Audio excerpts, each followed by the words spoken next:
Hello बच्चा party, welcome back to my channel first step to study. कैसे हैं आप सब? उम्मीद है आप सब अच्छे होंगे, अपना ख्याल रख रहे होंगे और अच्छे से पढ़ाई कर रहे होंगे। तो हमारी पढ़ाई भी हम शुरू करते हैं। आज की हमारी पढ़ाई का टॉपिक है बच्चों वचन, यानी वचन। आज हम पढ़ेंगे वचन के बारे में। वचन कैसे होते हैं, किस तरह से बनते हैं और कौन कौन से होते हैं और हम किस तरह से उनको यूज़ करते हैं, इस्तेमाल करते हैं। पहले वचन की परिभाषा देखिए। वचन मतलब किसे कहते हैं? जिस संज्ञा या सर्वनाम शब्द से यह पता चलता है कि वह एक है या एक से अधिक है, उन्हें हम वचन कहते हैं। यानी कि ये जो वचन है वो किसी भी संज्ञा या सर्वनाम की संख्या को बतलाते हैं कि वो कितने में है। एक कोई चीज़ एक है या एक से अधिक है, वो चीज़ जिससे हमें, जिसका बोध होता है, जिसका ज्ञान होता है, वो ज्ञान करवाते हैं, तो उसे हम क्या कहते हैं? वचन कहते हैं। और ये वचन कितने प्रकार के होते हैं? जो वचन होते हैं बच्चों, हमारे वचन दो प्रकार के होते हैं। कौन कौन से? हमारे जो वचन है बच्चों वो कितने प्रकार के होते हैं? दो प्रकार के। कौन कौन से? एक वचन और बहुवचन। हम इन्हें इंग्लिश में क्या कहते हैं? सिंगुलर और प्लूरल। क्या बोलते हैं? सिंगुलर और प्लूरल। अब हम इन दोनों की अलग अलग से परिभाषाएं इनका भी देखते हैं। एक वचन किसे कहते हैं बच्चों? शब्द के जिस रूप से उसके एक होने का पता चलता है उसे हम एक वचन कहते हैं। या वो शब्द, संज्ञा जो है, जो संख्या बता रहे हैं, जो संख्या में एक हो, वो एक वचन कहलाते हैं। जिससे हमें ये पता चलता है कि जो शब्द और जो वाक्य है उसके अंदर उसकी जो संख्याएं हैं वो एक की तरफ ही इशारा, मीन्स एक के बारे में ही बता रही है, एक से अधिक नहीं है। उन्हें हम क्या कहेंगे? एक वचन कहेंगे। जैसे जैसे लड़की, बच्चा, माता, बात, पुस्तक, मेज आदि। अब ये सभी जो हैं वो एक ही चीज के बारे में बता रहे हैं। कोई भी लड़की है तो एक ही लड़की है, बच्चा एक बच्चा है, माता एक माता है, बात, पुस्तक, कोई भी बुक्स जो हैं वो एक है। अगर हम, जैसे हम इंग्लिश में बुक को बुक्स बोल देते हैं, एक से अधिक किताबें हैं, यानी वो एक से अधिक संख्या में हैं, तो हम उन्हें बुक्स कहेंगे। SEIES लगाते हैं ना, तो इसी तरह से हिंदी में भी हम उनको एक वचन और बहुवचन कहते हैं। तो ये पुस्तक क्या हुई? कोई भी एक चीज होना, तो वो क्या कहलाया? एक वचन। जैसे बहुवचन किसे कहते हैं? शब्द के जिस रूप से उसके अनेक होने का पता चलता है उन्हें बहुवचन कहते हैं। यानी कि वो संख्या में एक से अधिक हैं, यानी एक से ज़्यादा हैं। जैसे हम इंग्लिश में SEIES लगाते हैं, जैसे इंग्लिश में बॉय और बॉयज़ बना, तो ऐसे ही लड़की का बहुवचन हिंदी में क्या होगा? लड़कियां। तो इस तरह से वो एक से अधिक संख्या में बता रहे हैं, तो वो क्या कहलाएंगे? बहुवचन। जैसे कुछ शब्द मैंने लिखे हैं, लड़कियां, मेले, पुस्तकें और माताएं। इनको अगर हम एक वचन में चेंज करेंगे तो कैसे हैं? लड़कियां बहुवचन है तो उसका लड़की हो जाएगा, मेला का मेले हुआ, पुस्तकें पुस्तक। जैसे पुस्तक मैंने उसमें उसमें लिखा एक वचन में, तो वो एक था, वो एक पुस्तक होने का बोध हो रहा था हमें, उससे ज्ञान ये हुआ रहा कि कोई वो चीज़ जो है वो एक है। लेकिन इसमें क्या है? पुस्तकें, यानी एक से अधिक हो गई, उनकी संख्या जो है वो ज़्यादा है, एक से अधिक है। माताएं, पहले मैंने एक वचन में क्या लिखा था? माता, और उसका बहुवचन क्या हो गया? माताएं। तो ये वो शब्द जो हमें एक ही चीज़ के अनेक होने का बोध कराए, यानी कि कोई भी चीज़ संख्या में जो है वो एक से ज़्यादा है। तो ये सब क्या है? बहुवचन। आइए कुछ एक वचन और बहुवचन हम करते हैं, जिससे आपको ये क्लियर होगा कि हम किस तरह से इसको एक वचन और बहुवचन में परिवर्तित कर सकते हैं, बना सकते हैं।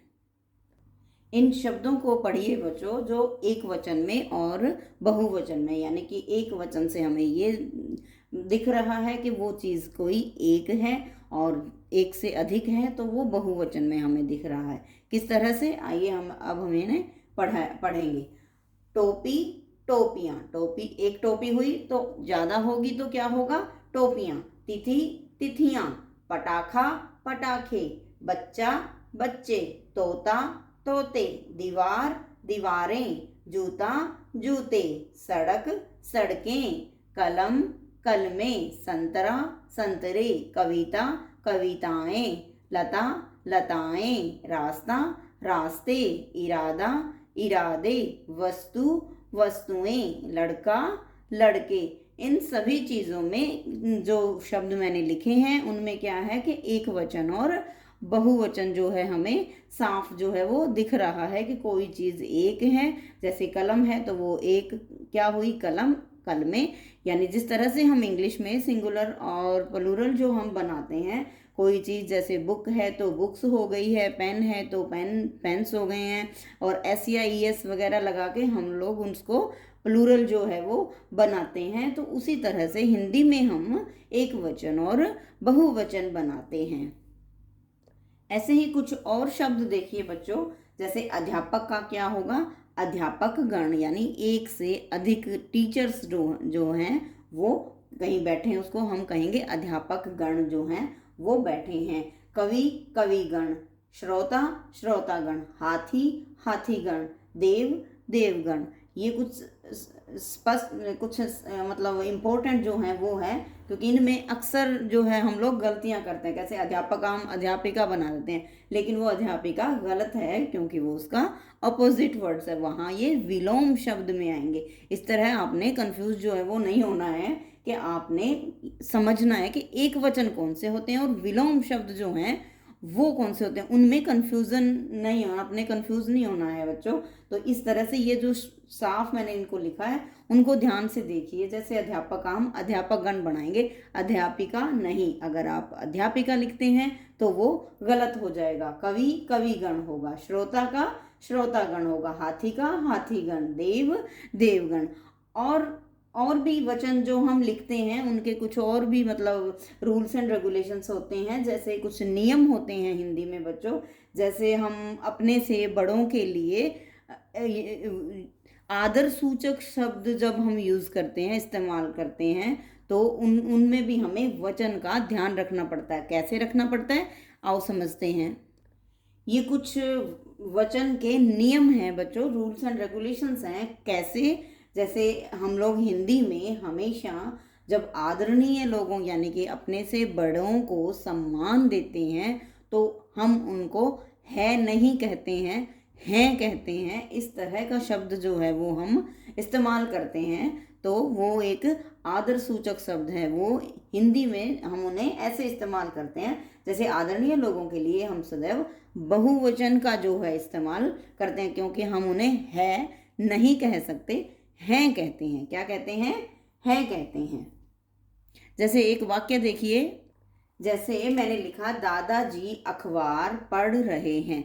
अब हम इसे अगर ऐसे पढ़ते हैं, दादाजी अखबार पढ़ रहे हैं, है नॉट हैं, तो वो एक आदर सूचक शब्द नहीं लगता। यानी कि अपनों से बड़ों के लिए जब हम बोलते हैं तो आदर भाव से बोलने के लिए हम किस चीज़ का इस्तेमाल करते हैं, बहुवचन। तो यहाँ है लिखा है नहीं, है होगा वो एक वचन होगा। किसी भी एक, जैसे एक अपने दोस्त को भी हम लोग कह सकते हैं एक है, लेकिन अपने से बड़ों के लिए हम लोग यूज़ करेंगे क्या, बहुवचन। और वो बहुवचन क्या है, हैं।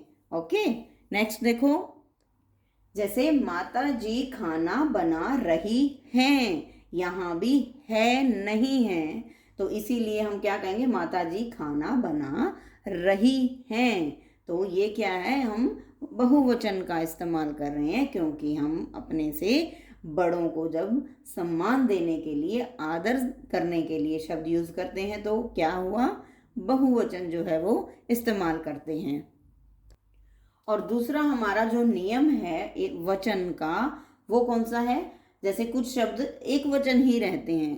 कैसे, जैसे आप कुछ शब्द देखिए, जैसे ये शब्द है बच्चों जो हमेशा एक वचन ही रहते हैं, चाहे हम उन्हें सिंगुलर में यूज़ करें, प्लूरल में, किसी भी सेंटेंस में हम इस्तेमाल करें, वो एक जैसे ही रहते हैं, यानी एक वचन में ही इस्तेमाल किए जाते हैं। भीड़, पानी, सोना, दूध, बारिश आदि, ये जो शब्द हैं वो अगर हम किसी भी सेंटेंस में हम यूज करेंगे तो वो एक वचन से ही जो है वो इस्तेमाल होंगे। और जैसे कुछ शब्द एक वचन में इस्तेमाल थे, कुछ शब्द हमेशा बहुवचन के रूप में ही इस्तेमाल किए जाते हैं। कौन कौन से? जैसे जैसे बाल, आंसू, हस्ताक्षर, दर्शन आदि, ये कुछ ऐसे शब्द हैं जो हमेशा बहुवचन में ही, प्लूरल में ही हमेशा जो है वो इस्तेमाल किए जाते हैं। तो बच्चों, आज की वीडियो में हमने किया वचन किसे कहते हैं, वचन कितने प्रकार के होते हैं। वचन किसे कहते हैं? जिस संज्ञा या सर्वनाम शब्द से यह पता चले कि वह एक है या एक से अधिक है, उन्हें क्या कहेंगे? वचन कहेंगे। यानी शब्द के जिस रूप से उसके एक या अनेक होने का बोध होता है, वचन जो है वो कहलाते हैं। और वचन कितने प्रकार के होते हैं? वचन दो प्रकार के होते हैं। एक वचन किसे कहते हैं? शब्द के जिस रूप से एक ही वस्तु का बोध हो उसे हम क्या कहेंगे? एक वचन कहेंगे। यानी शब्द के जिस रूप से उसके एक होने का, यानी संख्या में एक होने का पता चले, वो क्या है? एक वचन है। और बहुवचन क्या है? शब्द के जिस रूप से उसके अनेक होने का पता चले, यानी कि उसकी अनेकता का बोध हो, संख्या में एक से अधिक हो, उन्हें हम क्या कहेंगे? बहुवचन कहेंगे। और हिंदी में आदर सूचक शब्द के लिए भी हम शब्द क्या है, शब्द जो है वो यूज करेंगे। हम है शब्द यूज नहीं कर सकते हैं। और कुछ शब्द हमेशा एक वचन रहते हैं। कौन कौन से? बाल, आंसू, हस्ताक्षर, दर्शन आदि। और कुछ शब्द हमेशा बहुवचन ही रहते हैं। बहुवचन कौन से शब्द हैं? जैसे प्राण, दान, दर्शन, दुर्लभ, आंसू, सोना, समाचार या भाग्य आदि, ऐसे कुछ शब्द हैं जो बहुवचन ही रहते हैं। और एक वचन जैसे भीड़, पानी, सोना, दूध आदि। तो बच्चों, आज का चैप्टर हमारा वचन यहीं समाप्त होता है। मिलते हैं नेक्स्ट वीडियो में। Till then